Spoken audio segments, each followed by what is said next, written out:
Բարև ձեզ բարեկամներ, Փակ TV-ն շարունակում է իր հաղորդումները։ Փակ TV-ն, որը փաստերի անակնկալների եւ իհարկե ինքնատիպ կարծիքների հեռուստաալիք է։ Շարունակվում է նաեւ կանանց միամսյակը եւ հասկանալի է, որ այս օրերին հատկապես մենք աշխատում ենք որքան հնարավոր է գեղեցիկ սեռի զանազան այսպես ներկայացուցիչների հրավիրել։ Իսկ այսօրվա հյուրը իսկապես բացառիկներից մեկն է։ Մի չնաշխարհիկ անձնավորություն, ում հետ ես միշտ մեծ հաճույքով զրուցում եմ Փակ TV-ի եթերում։ Դե երևի կրայեցիք խոսքս Մայր Հայաստան 21-րդ դար հասարակական կազմակերպության հիմնադիր նախագահ հրապարակախոս Փակ TV-ի վերլուծաբան Գայանե Գասպարյանի մասին է։ Բարև ձեզ Տիկին Գայանե։ Բարև ձեզ, պարոն Ղուշյան, պետք է շնորհակալություն հայտնեմ կոմպլիմենտներին, տարօրինակն է, եւ այս կոմպլիմենտներին առհասարակ ուշադրություն չեմ դարձնում, քանզի շատ լավ գիտեմ, որ իմ տարիքում, որ կյանքի որ հատվածում ինչպես եմ ես արտակնապես նկատի ունեմ դրսևորվել, բայց ձերը շատ անկեղծ էր դրա համար շնորհակալություն եմ հայտնում։ Սրանք զուտ ճշմարտացի խոսքեր էին, որտեղ Գայանե Գասպարյանի, ինչպես մեր ունկնդիրներից մեկն է գրել, ոչ միայն կարելի է անդադ լսել, այ անվերջ հետևել նրա զրույցի ընթացքին։ Զգացված եմ, թույլ տվեք նաև շնորհակալություն հայտնեմ բոլոր կոմենտ գրողներին, իմ երկրպագուներին եւ ամենակարևորը ինձ լսողներին, ինձ լսում էին միայն գաղափարա խոս մարդիկ, ուղիղ հայկական արյուն ունեցող, հայկական արժեքները գիտակցող մարդիկ։ Ես շատ ուրախ եմ, որ դուք այդքան շատ եք։ Շնորհակալություն ձեզ։ Կոմենտների համար, հաճելի կոմենտների։ Դե հաճելի կոմենտները միշտ էլ հաճելի են, որովհետև կան չէ նաև տարօրինակ մարդիկ, որոնց ուշքը միտքը ինչ-որ մեկին ցավեցնելն է, ինչ-որ մի վատ բան գրելը, բայց բարեբախտաբար ձեր եթերներից հայացքի միջի օտար մարմիններն են, հասկանալի է, թող մարդիկ իրենք մի կտոր հացը թող վաստակեն, եթե նքան ընկած են, որ դա միակ ելքն է հաց վաստակելու ուրիշին, ինչ-որ մի չար խոսք ասելու Չինական պատայում էներգետիկ դաշտը ռեկաշետով հետա գնում, ինչ ուզում է թողանեն, հետևեք կտեսնեք, որ վնասվում եք դուք, թողանեն։ Տիկին մարտի 20-ն եմ սիրած օրը և ես ուզում եմ մարտի 20-ի մեր զրույցը սկսենք այն քաոսային իրավիճակի մասին խոսելով, որ տիրում է երկրագնդում, բայց խոսենք մեր երկրում տիրող իրավիճակից, ինչ նպատակ է հետապնդում վարչապետը, ինչ նպատակով էր Միացյալ Նահանգների ղեկավարները պատրաստում 9 միլիարդ այդպես արժողությամբ ատոմակայան տեղադրել Հայաստանում։ Նախ մինչև ես ուզում եմ ասել, որ շատ ուրախ եմ, որ ձեզ համար մարտի 20-ը կարևոր օր է, այսօր ինձ համար էլ շատ կարևոր օր է։ Այսօր են ամուսացել իմ հրաշք հայրն ու մայրը, որոնք տվեցին ինձ հզոր գաղափարախոսություն, սեր, գենետիկա, դաստիարակություն, կրթություն եւ ընտանիքի օրինակ սիրո, միջ ապրող ընտանիք, հրաշք մանկություն, բայց թե ձեզ համար ինչ է թանկ ես չգիտեմ, բայց ուրախ եմ, որ թանկ է։ Եվ շատ բարձ պատճառով, այսօրն եմ ես ծնվել։ Լուրջ, տեսնում եք մարտի 20-ը ինչ լավ բաներ է տալի մարդկությանը, դուք ծնվում եք, ծնողներս ամուսանում են այսօր, հուսամ, որ շատ ու շատ հայերել են ծնվել, եկեք ես ձեր դեմքով շնորհավորեմ նաև բոլոր հայերին, բոլոր ովքեր ծնվել են մարտի 20-ին, խենթ ամսի ծնված մարդիկ միշտ ինչ որտեղ խենթ են լինում, դա միջայլոց առավելություն է, խենթ հասկանալի է, դրական իմաստով, դրա համար ես էլ եմ շնորհավորում ձեզ, անկախ ամեն ինչից ես զարմանում եմ, որ դուք այսօր աշխատում եք, օրենքով դուք պետք է այսօր հանգստանաք, երևի հյուրեր ընդունեք, բայց դուք հրավիրել եք ինձ, դա էլ ձեր կողմից ինձ նվեր է։ Դե խենթությունից խոսեցի, ակամայիցիշիցի դու խենթ ես խենթաշիկ, ես խենթի պես եմ սիրել։ Ինչ լավ երկեր կան, ինչ էդ երկերը հիմա չեն երկում։ Դե հիմա անհասկանալի երկեր։ Ասենք ձեր հարցի պատասխանել։ Այո։ Ուրեմն սկսենք նրանից, որ ինչ ասացիք, ինչ նպատակ է հետապնդում։ Վարչապետը եւ ինչ նպատակով ամերիկացիները որոշեցին 9 միլիարդ արժողությամբ ատոմակայան տեղադրել Հայաստանում։ Սկսենք նրանից, որ վարչապետը կանոնը չտանք, սիրուն օրը չփչացնենք։ Վարչապետը նպատակ չի կարող ունենալ, որ մի հատ էլ հետապնդի, ինչ նպատակ է հետապնդում։ Նա ունի ընդամենը մեկ պարտականություն, Նպատակը դրված է ինքնուրույն ազատ մարդուն։ Եթե մի մարդ մեկի վասալն է, խնդրանով այդ իրավունքը տվե, որ նպատակ ունենա, իսկ իր ընտանիքի հանդեպ նա նպատակ չէր կարող ունենալ, ուր մնաց երկրի հանդեպ, այս ինչ հույսերով ենք ապրում, նրա միակ նպատակ, եթե կարելի ասել, դա պատասխանատվությունն է իր կուրատորին հրամանները ժամանակին ու ճիշտ կատարելու։ Նա դրա համար է բերված, այո, բերված այդ պաշտոնին, որ մինչև վերջ հնարավորության, բոլոր հնարավորության ուղիներով կարողանան Հայաստանը ծունկի բերեն, որ սիոնիստները գան ու կանգնեն աշխարհի կարևորագույն ճանապարհի վրա, Մեղրի ճանապարհի վրա, եւ այդ Զանգեզուրի ճանապարհ, որ ասում են, ոչ մեկ չի խորանում, որ դա փրկության ճանապարհ, անկախ նրանից գիտակցում եք, թե ոչ սիրելի հայրենակիցներ, դա այդպես է։ Շատերը շատ լավ հասկացել են, դրանում ես կասկած չունեմ, բայց նրանք պետք է վերցնեն աշխարհի ճակատագին իրաց ձեռը, որովհետև այդ ճանապարհը ճակատագրական նշանակություն ունի, եւ ամեն անգամ 4 ղեկավարներ, մեկը մեկից վատ, մեկ մինչև խրթվի լակ բերում են, որ ասում են, որ պետքա սենց լինի, որտեղ մենք սենց ենք ուզում, բայց շաբաթ ավելի շուտ կգա, քան ուրբաթը։ Այդ հլը հարցա դուք կմնաք, որ մի հատ էլ ուզեք, շատ շուտով մի 2 տարվա մեջ այնպեսի փոփոխություններ են լինելու, որ ոչ թե մենք ամբողջ մոլորակը ապշած մնա։ Իսկ անցնենք ատոմակայանին։ Ուրեմն միշտ հիշեք, Տրամպի ճամփա, չգիտեմ, Ամերիկայի կառուցած ինչ որ ասվում է Ամերիկա, չկա Ամերիկա։ Կա սիոնիստական կազմակերպություն, պետություն արհեստական ստեղծված, որի անունը դրված է Ամերիկա։ Ինչ Ամերիկա, կարող եք ասել այդ պետության հզորությունը ինչու՞մն է, մի պետություն, որ չունի իր սեփական հողը։ Ինչ արին, հնդիկներին վերացրեցին, հնդկացիներին մորթեցին, գենոցիդ արեցին, սաղ ցեղերը վերացրեցին, եկան իրենց հողի վրա, չէ՞, հա։ Իսկ այդ իրանց հողը չի։ Իրանք ազգային պատկանելություն չունեն։ Օրինակ նա ռուսասա, հայա, վրացի, անգլիացի, գերմանացի, ֆրանսիացի, հա։ Իսկ ինքը ինչ ազգային պատկանել չունի, գրվում է քաղաքացի։ Երրորդը, ինքն իր լեզուն ունի, իհարկե չունի, ասկ պիտի լիներ, որ լեզու լիներ, ինչ արեց, անգլիայի լեզու վերցրեց, ինքն անգամ իր փողը չունի, փողնով է տպում, հրյան, Ռոթշիլդները, ինչ անում, ամեն դոլարի մեջ 10 ցենտ տալիս է, հա, բադույլով է դրանից հետո, վայենը բազա Իսրայելը, ես այդ երկիրի տես կբնութագրի, և այն Տրամպի ճամփա նշանակում է հրյաների ճանապարհ, որ չի լինելու իհարկե, հիմա էլ ատոմակայան, երբ էր ատոմակայան կառուցել Ամերիկան, որ որոշել է հիմա Հայաստանում կառուցել, այսինքն փորձարկում է մեզ վրա, ատոմակայան ես կկառուցեմ, կփորձարկի, կկարողանա թե չի կարողանա թե մենք ինչպես կվնասվենք, թե ուզում են մի անգամից այդ 2 միլիոնն էլ վերացնեն, որ ամբողջ տարածքը վերցնեն, ինչ ատոմակայան։ Դե դրանով ուզում են Ռուսաստանից կապը կտրել, որ ամբողջ իշխանությունը վերցնեն իրենց ձեռքը, տարածաշրջանի։ Դրա համար այդ վերնագրերը ատոմակայան կառուցեն 9 միլիարդ մենք պիտի տանք, Հայաստանը պիտի 9 միլիարդ ապարտքերը մեր վրա, մենք դեռ 9 միլիարդ պիտի տանք, թեև կարելի էր վերջի ղեկավարին ասել իրա եւ տիկնոջ հաշիվներից մի 9 միլիարդ փոխանցել, բայց եթե Ռուսաստանը դա առաջարկեր, չէ, մենք մեր փորձաստանը անփորձ մասնի հետ չենք փոխում, հատկապես որ նախապես իմանալով նպատակները եւ իմանալով դրա հետևանքում առաջացած ողբերգությունը իմ ազգի հանդեպ, իմ ազգի հետ կապված։ Հա դեր հարցերի այդ պատասխանը ինչու բան կա՞ք։ Չէ, հասկանում եմ, Տինգանը, տեսեք մեր արտգործնախարարը Արարատ Միրզոյանը, չէ՞։ Այո։ Դեռ փետրվարին դիմեց Եվրոմիությանը առաջարկելով Հայաստանում տեղակայել հիբրիդային արագ կողմնորոշման խումբ, սա ինչ նպատակ է հետապնդում։ Դե հիմա վերնագրերը ամեն ինչ կարող են դնել էլի։ Օրինակ, եթե ես լիմոնադի շիշի վրա գրեմ կոնյակ, ոչ մեկ էլ չի կարող ասի ինչ ես գրել, բայց առաջի կողմից կհասկանա, որտեղ կամ քացախա կամ լիմոնադա կամ ինչ գրեմ ինչ է։ Հիմա իրանք արդեն սուտը ընդմտել է օրինական դաշտ, քաղաքական դաշտ, համաշխարհային։ Այսինքն դու մի բան ասա ժողովրդին, դա վիրավորական է։ Այնքան որ մի ոսկոր գցե ժողովրդի համար, որ ինքը բավարարվի լավ վերնագիր է հնչում։ Արագ, ինչ ասացիք, արագ Միրզոյան։ Արարատ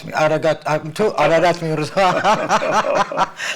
Վերջը մի խոսքով այդ կասկածելի անձնավորությունը։ Շատ տարօրինակ ձևով ինքը ես ճիշտ ասած զարմացած եմ այդ հայը ավելի շատ է թուրքի նման, քան թուրքն է թուրքի նման։ Տարօրինակ երևույթ, դա անցանք առաջ։ Բա ինչ պիտի անեն։ Վախից է դա, վախի դրսևորում։ Դուք պատկերացնում եք ինչքան պիտի մարդ ցածրացած լինի։ Մեկը չլինի Եվրոպային օգնի, Եվրոպայի ողբերգական վիճակի մասին տեղյակ չէ, Արարատը որ գնում ու խնդրում անդեղից։ Մեկը չլինի հիմա իրանց օգնի։ Չէ, կարևորը սարսափի մեջ են ընտրությունները մոտ են գալի։ Նա պատրաստ է անգամ Թուրքից խնդրի զորք իր պաշտպանության, անվտանգության համար շատ կարևոր մարդու մարմին պիտի պահպանեն։ Սիոնիստներն այդքան ծախս են արել, բա ինչ պիտի անեն։ Չի անցնելու, չի օգնելու։ Իզուրեք չարչարվում։ Ահա դրա համար ընտրություններում կարողանան նեղել, ճնշել, ինչ է նշանակում Ռուսաստանից մարդ չպիտի գա, դու ով ես, որ իմ հայ ժողովրդին զրկեց իր իրավունքից, եթե Ռուսաստանում, Եվրոպայում ամենտեղ, Ամերիկայում ապրող հայը ունի հայկական անձնագիր, օրինական, երկքաղաքացիություն, ուրեմն ինքը իրավունք ունի գա եւ ընտրի, ու դու ոչ մի իրավունք չունես թույլ տաս անգամ բարձրաձայնելու, որ մարդիկ պիտի ռեսերը փակեն, մարդիկ իրավունք չունեն չգան։ Սեփական սամալյոտներով, ինքնաթիռներով կգան։ Օդանավականում խստացնել մուտքը։ Խիսը մուտքը խստացնելով մինչև ուր ես գնալու, այնքան խստացրիր, չասեմ լավ ինչ եղավ։ Բայց այնուամենայնիվ ինչ է մեր ժողովուրդը այդքան պարակտված, ինչ է պետք անել, որ միավորվեն։ Գիտեք ինչի պարակտված, որտեղ մենակ մեր ժողովրդի մասին չի խոսքը, այստեղ ավելի շատ այդքան պարակտում չկա։ Պարոն Ղոշյան, ինչքան վաղ, հուսաթափություն, հուսալքություն, եւ դա ամեն անգամ սնում, ոնց որ ասում են, ջրում են այդ սարսափեցնող ռեկլամներով, PR-ներով եւ վախացնելով, թե շուտով մենք հեսա մենք դառնալու ենք թուրքական վիլայի հետ, մենք դառնալու ենք, չգիտեմ, Արևմտյան Ադրբեջան, այդ ես ուզում եմ ասեմ, միայն մի հարց, այդ հաղորդավարներից Չեխաչիկյան կար մի հատ, անունը լավ չեմ հիշում, պարոն Խաչիկյան, դուք հատուկ եք անում, ձեզ վճարել են դրա համար, թե ուղղակի ռեյտինգ ձեռք բերելու համար եք այս ազգին, նրանք արդեն տվել են, նրանք արդեն որոշել անկով, ով այդ ճպրոտ այսօր մեծ խոշոր երկրների նախագաների ստորագրությունն են պատռում, շպրտում, նա ստորագրեց, նա արդեն տվեց,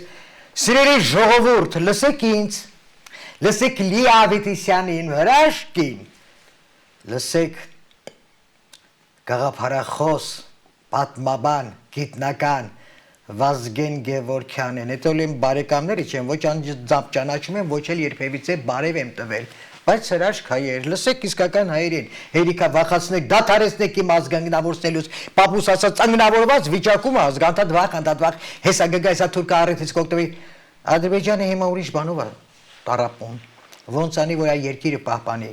իր երկրի գոյության հարցն է դրված, հարցականի տակ, նենց որ խնդրում եմ, սիրելի ժողովուրդ, վերադարձի քո հայկական գաղափարախոսությանը, քո ուժերին, այդ պարակտումը դա է, որ դու վախից ամեն մեկը տարանձին, որ հանկարծ դու չընկնես հարվածի տակ, իսկ մենք պետք է դառնանք մի բռունցք ու դառնալու ենք, ուզեք, չուզեք, եղանակները տականան։ Տիկին Գասպարյան, ինչ կարող եք ասել Հայաստանի Հանրապետության երբեմնի առաջի տիկնոջ Աննա Հակոբյանի հրաժեշտի ելույթի մասին։ Առաջի տիկնոջը շատ ցանցի ասել, բայց պետք է անկեղծ ասեմ, դա իր ամբողջ գոյության ընթացքում 7 տարվա,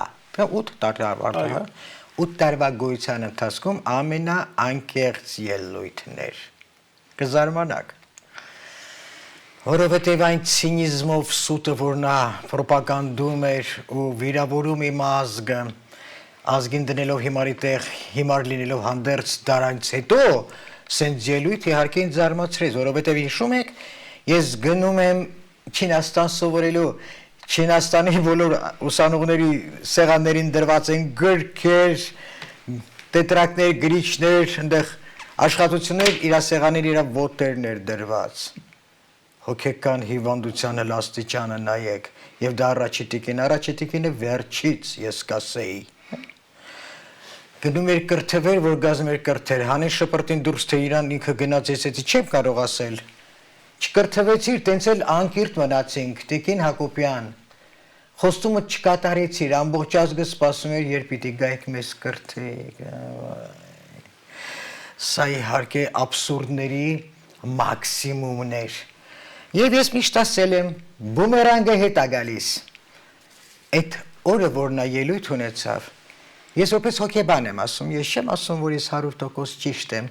բայց դա իմ մասնագիտական ու մարդկային կարծիքն է, տպավորությունը այդ ելույթից, ամեն մեկն իրան կարող է ունենալ։ Ինքը բնազդի մակարդակի վրա, ենթագիտակցության ու կանացի բնազդի վրա հասկանում է, որ իր վերջը մոտեցել է, չգիտի ոնց։ Ինքը չի իմանում։ Ժամանակին այդ պատահական այսօր չէ, ժամանակին երբ որ նրանք չէին ամուսնանում, զաքսավորում չկար, չէ որ դառնում ամուսինդ երկրի ղեկավար, դու պիտի շտապ զաքսավորվեիր, չէ, սիոնիստները, քոր սիոնիստի միջոցով ասեցին դա պետք չի, ինչի, որովհետև գումարների պիտի գնա կնոջ անունով Շվեյցարիայի Ժնև բանկում, ամբողջ թալանը թուրքի տված, հրայի տված, ժողովրդից տարածի, չգիտեմ արդեն չեմ կարող ասել, ամբողջ այդ գիգանտ գումարը գնա իր կնոջ անունով, ինք առանց կոպեկ, որովհետև որ հանկարծ ասես ինքը թալանել է, նա պետք է ասի, քթեք, իմ բանկում որտեղ փող ունեմ, իբրև ապահովելու այդ թյուրախեղվածի անվտանգությունը։ Ինչ արեցին, ինքը զաքս չունի, սուսուփուս հրաժարական հրաժեշտ տվեց ու գնաց։ Հիմա կգնա Թուրքի կառնի, Իրայի կառնի, Չինացու թե Արաբի, այդ ինձ համար արդեն էական չի, ոչ մեկին դա հետաքրքիր չի։ Բայց ինքը որ երկիր գնաց, այդտեղ ինքը շատ կարճ կյանք ունի, որտեղ ոչ մեկ չի թողնի այդ գիգանտ գումարները ինչ որ մեկին պատկանան, որը գրոշի արժեք էլ չունի այդ իրենց կուրատորների համար։ Հրյան պետք եղավ իր սեփական երեխուն մատաղ կանի, հանուն իր շահի, ինչի մասին եք խոսում, էսով են։ Կգնանք, ես փափուկ բարձը կդնենք, ասենք գազ կվայելես կփողը։ Մինչև պատահական ավտովթարից կամ սրտի կատվածից, մինչև դուք ամուսնանաս մի հատ թուրքի կամ մեկի հետ, ով որ փողերն ատվե, սիրուն մեկին կընտրեն, քեզ կգայթակղի, հետո դու կմահանաս, այդ ամբողջը կմնա իրանց, թուրքը ոնց տվեց իր փողը, տենց էլ վերադարձրեց, թե թուրքը, թե սիոնիստը դրանք նույնն են, ինքը դա չգիտի, բայց այդ օրը ինքը տագնապ կար մեջը, խելքը որ հասներ կհասկանար մի անգամից, փողը ռամիկին կուրացնում է, դրա համար մեղքս եկավ, անկեղծ ասեմ։ Լավ, ինչ բացահայտեց Իրանի պատերազմը։ Իրանի պատերազմը բացահայտեց այն ինչ որ ես ասում եմ, որ աշխարհը տիրում են սիոնիստները տարբեր վերնագրերով, մեկը Անգլիա, մեկը Ամերիկա, մեկը Եվրոպայի, ամբողջ ժողովուրդը դեմ է իր ղեկավարներին, բացի Սլովենիայից եւ Հունգարիայից, Հունգարիայից։ Այսինքն մեկ երկու պետություն, որ կարողանում են ինչ որ մի կերպ իրենց դեմքը պահել, մնացածը վաճառված են, ծախված են, բա ոնց։ Եվ ես ձեզ ասեմ, սիոնիստները շատ ստույգ ճշգրիտ ծրագիր ունեն։ Երկրի ղեկավարներ են բերում, պարոն Ղուշյան, բոլոր վարկաբեկված, բարոյալքված, հոգեբանորեն շեղված, ագահ, ռամիկ, սոված, վրիժարու, չարու նախանց մարդկանց։ Միայն այդ մարդկանց արկայության, ղեկավարության դեպքում կարելի է թշնամացնել ազգի մինչև կործանում, Դուք որ նայեք, մի հատ նայեք Էփշտեյնի շրջապատը, մի հատ նայեք ինչա կատարվում, և դա նոր չի, նոր բացահայտվում է միշտ այդպես է եղել, հրան տվել է արատավոր, հատուկ տանում էր արատավոր մարդկանց նկարը հանում են կամպրամատները հավաքում էր, հետո դնում էր պաշտոնների, դե հիմա փորձի հրամանը չկատարես, տարբեր ղեկավարների հանդեպ տարբեր մատերիալներ ունեն, պետոֆիլիայի, գոմոսեքսուալիզմը դա սովորական արդեն իրանց համար, պետոֆիլիա, շատ երկրներում օրինականացված։ Իհարկե օրինականացված է, դուք տեսեք սատանիզմը ինչ է արել, առաջի քրիստոնյա ազգ ջան, տեսեք ինչքան հանդուրժեցինք, մինչև սատանան եկավ, ես մենակ ամբողջ կյանքում այդ հարցի պատասխանը տենց էլ չեմ կարող ստանալ լավ ժողովուրդ ջան դուք դրա գրած գրքից չհասկացաք որ սիոնիստների բոլոր պահանջները մեջը կա գիրքը այդ գիրքով են երևի իրան քթեբերը Այ մարդ մենք է սենց ենք ման գալիս, միշտ պետք է սպառված լինի, մարդկային ոչինչ չունենա, հոգեկան անպայման պրոբլեմներ ունենա,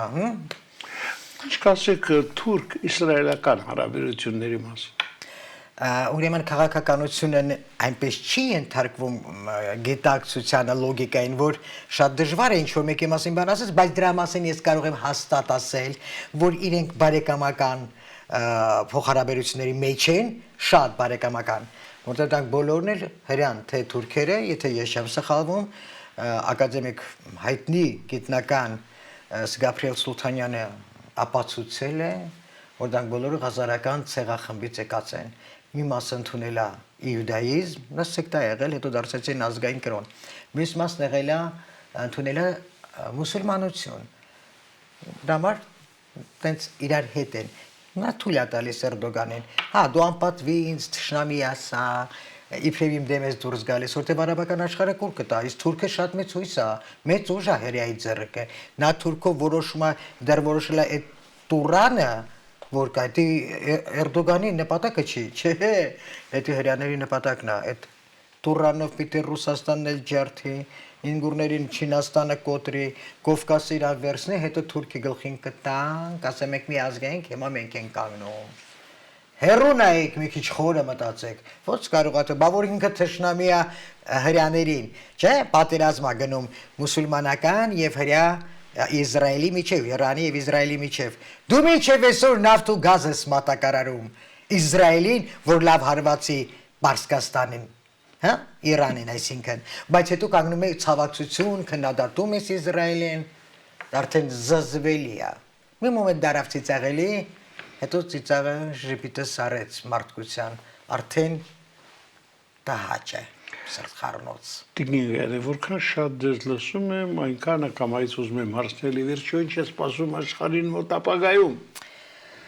Աշխարհին քաղաքական առումով էլ է սպասում ուրիշ շատ բաներ բնության առումով, բնության արհավիրքների,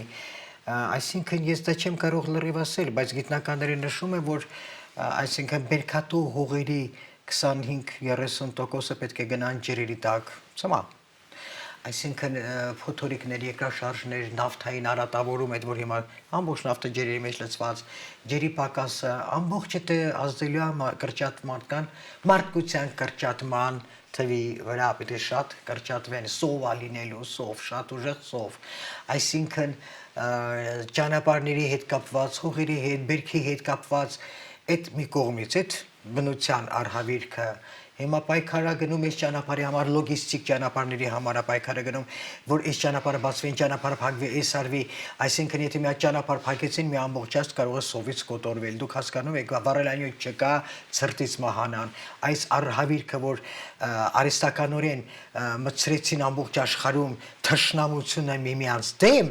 նպատակը մարդկային ռեսուրսի կրճատումն է մարդ աշխարհի վրա պիտի կրճատվի իրենց հաշվարկով մինչև 1 միլիարդ Եթե անգամ այդպես լինի առաջի մի քանի միլիոնը այդ ինչքան որ դուք եք սիոնիստներ առաջի միլիոնները դուք եք լինելու այդ էլ տենց ասեմ հա այդ մի կողմից դա իբր քիչ է հիմա էլ իհարկե նաև քաղաքական արենայում քաղաքական դաշտում են ինչ ասեմ այլանդակություններ կատարվում այդ այլանդակությունները դառնում են որ դու այսօր խոսք ես տալիս վաղը պայմանագիր ես կապում ես միսօրը սենց ես անում ասում մենք չենք ուզում որ նա ատոմային բոմբ ունենա մի հատ հարց եմ ուզում տամ բայց դու ով ես իմա ուզենաս կամ չուզենաս այսինքն դու Պակիստանին Անգլիայի միջոցով դու Անգլիա որ ասում եք սիոնիստներ դա անգլիացի չկա Անգլիայի անվան տակ Պակիստանին տալիս ես ատոմային բոմբ որովհետև Սանձը պահես Հնդկաստանի, եթե կարելի է, Իսրայելը ունի, կարելի է, Եվրոպական երկրներն ունեն, Անգլիա, Ֆրանսիա, այդ մարդուն չի կարելի, բա ինքը այդքան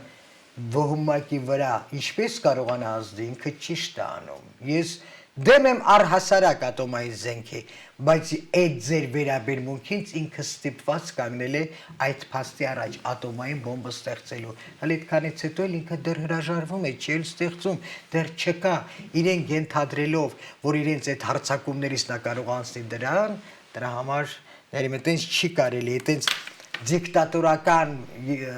պատերազմներն ու հրամաններն ու պահանջները էլ չի անցնելու, ամեն երկիր իր երկրի տերը պետք է լինի, սխալա թող ժողովուրդը պահանջի թող ուղեն, թող ընտրի ճիշտ ղեկավարին, ինչ ասեմ, էտա բացահայտեց բոլորի դեմ։ Դիգեն, լավ, այս ամեն այս վերջի զարգացումները ինչպես կարող են անդրադառնալ Հայաստանի Հանրապետության վրա։ Եթե վերցնենք տեսականորեն, անպայման շատ վատ, բայց եթե վերցնենք իրականորեն, Այո։ Հայաստանին ոչ մի կերպ չի անդրադառնալու։ Անդրադառնալու է դրական որոշումներով։ Ես միևնույն է, չեմ կարող մինչև վերջ բացվել, որովհետև շատերդ մտածում եք Տիկին Գասպարյանը ասեց այն ինչ որ ինքը կուզենար։ Ես շատ բան կուզենայի։ Չէ, ուզելը դեռ քիչ է։ Ես միշտ ասում այն ինչը որ տեսնում եմ երրորդ աչքը, ու միշտ տեսածս իրականացել է, դրա համար իրավունք ունեմ հավատալու դրան, հա։ Մենք պետք է անպայման հզորանանք, մեծանանք եւ այս ամբողջ ողորմելի շոուն եկեղեցում հետապնդել իբրև անձի համար, ասեղ անձը ոչինչ չի նշանակում։ Կտրիչ ինձ համար ոչինչ չի նշանակում, ինձ համար արժեք ունի մեր վեհապարը Գարեգին բեն կներեք, հա։ Դա ժամանակին կորոնավիրուսի հետևանքներն է, երբեմն շատ ծանոթ կամ մոտ բառերը մոռանում եմ։ Գարեգին բեն, դա իմ համար նշանակություն ունի։ Միջի անձը չէ, ոչ մեկ անձի մասին չի խոսում, բայց քանի նա դեռ այդ հանդերձանքի մեջ է գտնվում, նա ոչ մեկ իրավունք չունի կպնի այդքան բան, որովհետև դրա անվամբ դու կպնում ես իմ կրոնին, իմ եկեղեցուն, այսինքն իմ ազգը բնութագրող, այն բարոյական հզոր հիմքերը հաստատող մի գաղափարախոսություն, որի անուն դրել են քրիստոնեություն։ Հələ դուք մի հատ պատկերացրեք, ոնց կարող է մի մարդ, բայց դա պետք է խենթ լինի, որ ինքը հավատա, որ մի անձնյա, թեկուզ որ ջհուդն է հրամայել, կարողանա տենց բան անի։ Ցեղով կվերացնեն, դուք չեք էլ պատկերացնի, թե ինչ հարվածի տակ կընկնեք, Աստծո հարվածի, մեր մարդկանց չէ, մենք մեր ձեռքերը չենք կեղտոտի, վերևից կհարվածի, երեխեքդ բոմժ են լինելու, անկրոն անհայրենիք, զգուշացնում եմ քեզ, հետ կանգնել այդ սրիկակ հայլից, այդ աստիճան, եթե չես կարողանում մերժես, ատրճանակը ես կդնեի իմ գլխին ու կխփեի, որ այդքան չստորանայի, որ իմ երեխեքանի ծված չապրեին, չէ, դու մինչև քո վերջին շունչը կռացած ջհուդ իրավանեն ես կատարում ու ինձ ազգին էլ կանգնում ես, այս 10,000 դրամ կթոշակ եմ ավելացնում, չգիտեմ սա ենք անում, նա ենք անում, սպառված ես դու արդեն։ Դու զրույց ցածր ես, քեզ ոչ մի երթ ավտոբուս, ուրախ ավտոբուս, եթե քո վերջի ուրախությունն է լինելու։ Ուրախացել եք, թողում ենք, այդ ավտոբուսը քո վերջի ուրախությունն է լինելու։ Տիկին Գայանե, հիշատակեցիք վեհապարյանունը, բայց վերջերս մի շաբաթ առաջ էլ եղաք Վրաստանում եւ հանդիպեցիք վրաց պատրիարքին Իլիա II-ին, արդեն լուսահոգի ցավոք, նա վերջին հատկապես ասում են ամիսներին ոչ ոք չէր ընդունում, ինչպես եղավ որ ընդունեց հայ մորը, հայ կնոջը։ Սկսենալից որ ոչ թե վերջի ամիսների, վերջի տարիներին, քանզի որ այդ հրաշք սուրբ մարդը ծանր հիվանդ էր եւ դրա համար ոչ մեկին չէր ընդունում, կամ էլ ցանկություն չուներ տեսնելով արատավոր երևույթներ աշխարհում։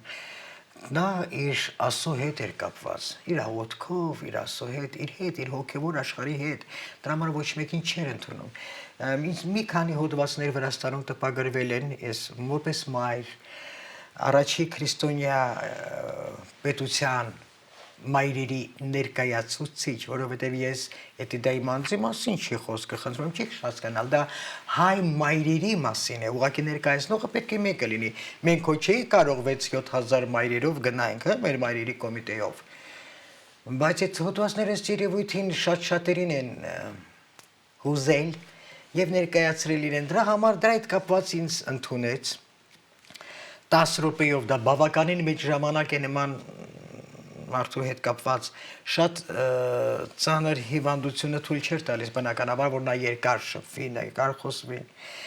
Ես պետք է ասեմ, որ ես հիացած եմ, թե ինչպես էին պահպանում ամբողջ սինոդը, որտեղ որ ես ներկայացա այդ գիտնականներից, զինվորականներից, ծառայողներից կրոնի բավականին ինքնական կանայք, որ եկել էին այդ որ ծառայեին այդ սինոդին ու այդ մեր իրենց համար սուրբ մարդկանց եւ ես պետք է ասեմ անկեղծորեն իր կորուստը միայն Վրաստանի ժողովրդի կորուստը չէր, դա քրիստոնեության կորուստն էր, այն մաքուր քրիստոնեության, որ դեռ պահպանվել է մեր երկրում եւ Վրաստանում։ Ես դա կարող եմ բարձրաձայնել հանգիստ խղճով։ Այո, նման սուրբ մարդիկ բոլոր քրիստոնյա, մաքուր քրիստոնյա ազգերի կորուստն են, դրանք դարը մեկ են ծնվում, ինչպես մեր Վազգեն առաջինը, ես չեմ կարող, ոչ մահացել է, բայց ոչ մեկ չի կարողանում մոռանալ, դեռ հարյուրամյակներ պետք է գան, որ կարողանանք ինչ որ չափով մոռանանք, միշտ պիտի օրինակ բերենք, համեմատենք, այդպես մարդիկ են ծնվում դարը մեկ, որոնք դառնում են ազգային եւ քրիստոնեական արժեքներ։ Մենք 10 րոպեն, իմ զրույցը 10 րոպեով որ մենք պետք է խոսենք Վլադիկայի հետ, տևեց 45 րոպե։ Ինչքան պիտի հետաքրքիր լինի հայ մոր գաղափարը, հայ մոր մոտեցումը, հայ մոր մայրական պատասխանատվությունը, դերակատարումը, նշանակությունը, այդ ինստինկտ, այդ ամբողջ Աստծո տված։ Ես ամեն հաղորդման ուզում եմ մի անգամ էլ եւս նշեմ, եւ պիտի ասեմ ամեն հաղորդմամբ, այո, սիրելի ժողովուրդ, մոր ստեղծմամբ հաստատվեց Աստծո գոյությունը, ստեղծեց մորը եւ մորից մնացած ամեն ինչը։ Շատ հետաքրքիր գաղափարական զրույց, ես հիացած եմ, ես որ ինձ միշտ հավանել եմ կարդացած, քիչ թե շատ խելացի անձնավորություն, առանց արհեստական այդ համեստությունների։ Ես ապշած այդ մարդու գաղափարախոսության վրա, թե ինչ խորը ու ինչ լակոնիկ, ինչ ճիշտ կարճ բովանդակ առանց ավելորդ խոսքի կարա մի հզոր գաղափար ներկայացնի, ինքն էլ ասեց, որ ինձ ոչ թե զարմացած, այլ հիացած։ Ասեմ, ով կհավատա, ոչ չէ, դա կարևոր չի։ Կարևորը որ ինքը կար, որ այդպես մարդիկ կան աշխարհում, որ գաղափարը դեռ չի լքել մոլորակը ի օգուտ նման մարդկանց, հա։ Շատ հաճելի զրույց էր, ես շատ ուրախ եմ, որ իրանց հանդիպեցիք, բայց ստացվեց ես վերջինն էի, որ այդ հանդիպումը կայացավ։ Բայց դա ինքը կմնա, ես գիտեք ինչ եմ հանգիստ, ինչքան էլ դա հեքիաթի նման հնչի, դա ձեր պրոբլեմն է, այդ մարդը Աստծո մոտ է, ով ընդեղ եղել է, ինքը գիտի դա ինչ է։ Բայց որ ես ավելին քան համոզված եմ, որ ինքը փրկվեց այս արատավոր ծախու մոլորակից փողը, որտեղ իշխեց դառավ Աստված թակավոր սրբություն, երկիր որտեղ մոլորակի նկատի ունեմ, որտեղ